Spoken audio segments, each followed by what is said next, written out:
Je suis Christophe Rioux, j'ai une activité d'enseignant-chercheur, d'auteur, de journaliste et de critique d'art. J'enseigne à la Sorbonne, à Sciences Po Paris. J'ai créé des masters dans le domaine de la culture et des industries créatives.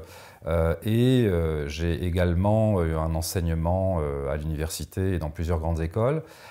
Parallèlement, je suis auteur de romans publiés chez Flammarion. J'ai aussi fait paraître des essais chez divers éditeurs et j'ai publié un tract dans la collection du même nom de la maison d'édition Gallimard. Et en tant que journaliste, j'ai présenté une émission sur France 5, Les Deniers de la Culture. J'ai participé à un certain nombre d'émissions sur France Culture j'écris pour le groupe Beaux-Arts, Lire Magazine et la revue Études.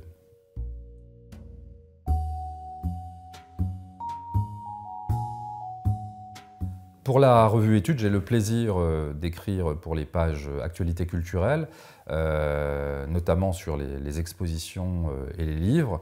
Et donc je couvre un champ qui est finalement assez large. Et en matière d'exposition, en tant que critique d'art, je m'intéresse aussi bien à des expositions traitant de mode, à des expositions artistiques plus classiques, mais également à des expositions liées à des thématiques scientifiques ou de société. Et j'aime beaucoup cette idée d'élargir le champ de réflexion, d'épuiser le champ du possible. Et je trouve que c'est une des possibilités, une des forces de la revue Études de permettre d'avoir de la place, de l'espace pour pouvoir exprimer toutes ces idées. J'ai récemment, par exemple, chroniqué une exposition du Louvre consacrée à la haute couture.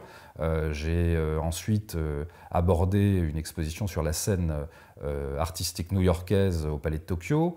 Et puis récemment, je me suis intéressé à une exposition au Palais de la Porte Dorée consacrée aux banlieues, qui faisait un peu le lien avec un texte que j'ai publié chez Gallimard, Assigné à résidence, et dont la thématique était liée aux banlieues, et notamment à ces zones urbaines sensibles dans lesquelles j'ai grandi.